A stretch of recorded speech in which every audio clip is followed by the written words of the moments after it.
సర్వశక్తిమంతుడు దేవునికి మహిమ కలుగును గాక. దేవుని బిడ్డలందరికీ ఉదయకాల శుభాలండి. యేసయ్య ఎంతో గొప్ప దేవుడు. మనందరి జీవితంలో చక్కటి నూతన దినాన్ని మరలా మనకు అనుగ్రహించారు.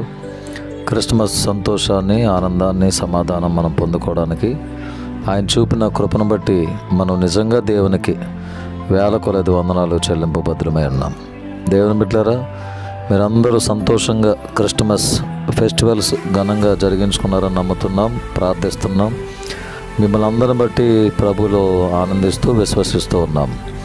ఈరోజు డిసెంబర్ నెల 26వ తారీఖు గురువారం ఉదయకాలం దేవుడు మనకిస్తున్నటువంటి వాగ్దానం, జీవముగల దేవుని వాక్ అనే కార్యక్రమంలో యేసయ్య మనకిస్తున్న వాగ్దానం యోవేలు గ్రంథం 2వ అధ్యాయము 23వ వచనం. మీ దేవుడైన యెహోవా యందు సంతోషించుము, మీ దేవుడైన యెహోవా యందు సంతోషించుము. దేవుని బిడ్డలారా, యెహోవా యందు ఎందుకు సంతోషించాలి అని మనం ప్రశ్నించుకుంటే, ప్రపంచంలో నిజమైన సంతోషం దేవుని యందు మాత్రమే ఉన్నది కనుక ఇంకెక్కడ కూడా ఈ సంతోషం మనకు దొరకదు.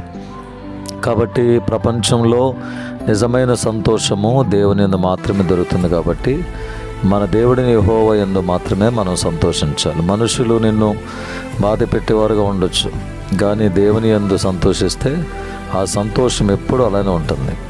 మనుషులను బట్టి సంతోషం ఉండకపోవచ్చు, బంగారాన్ని బట్టి, ధనంను బట్టి సంతోషం ఉండకపోవచ్చు, ఆస్తి అంతస్తును బట్టి మనకు సంతోషం ఉండకపోవచ్చు. కన్న బిడ్డలు, మన యొక్క బిడ్డలు, కుమారుడు, కోడలు, లేకపోతే కుమార్తె, అల్లుడు, మన బిడ్డలు, మన బంగారం అనుకునే మన బిడ్డల ద్వారా ఒక్కొక్కసారి మనకి సంతోషం ఉండకపోవచ్చు. వారిని బట్టి మనకి దుఃఖమే. అందుకే మరి మనకు ఆస్తి ఉన్నా, అంతస్తు ఉన్నా, బిడ్డలు ఉన్నా, ఎన్ని ఉన్నా వాటి ద్వారా లేని సంతోషము యెహోవా యందు మాత్రమే కలుగుతుంది.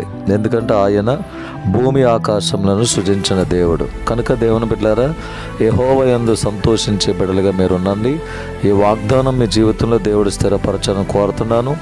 దేవుని యందు ఉన్నటువంటి సంతోషాన్ని నిశ్చయముగా మీరు పొందాలని ఆశపడుతూ మీ కొరకు ప్రార్థన చేస్తున్నాను. దేవుడు అట్టి భాగ్యము, ధన్యత, కృప మీకు మనందరికి అనుగ్రహించునుగాక. ఆమేన్. ప్రేమగల తండ్రి, పరిశుద్ధుడ, మీ పాదముల స్తోత్రం నాయనా. ఈ 26వ తారీఖు డిసెంబర్ నెల నూతన దినాన్ని బట్టి మీకు వందనాలు. దినమంతా తోడుగా ఉండండి, ప్రతి పనిలో ప్రయాణంలో తోడుగా ఉండండి. యెరూషలేమునకు క్షేమమునివ్వండి. యేసు నామములో అడుగుచున్నాం తండ్రి, ఆమేన్. తండ్రి, కుమారుడు, పరిశుద్ధాత్మ త్రియేక దేవుని దీవెనలు సదాకాలం మనందరికీ తోడే ఉండనుగాక. ఆమేన్. May God bless you all. May God bless our India.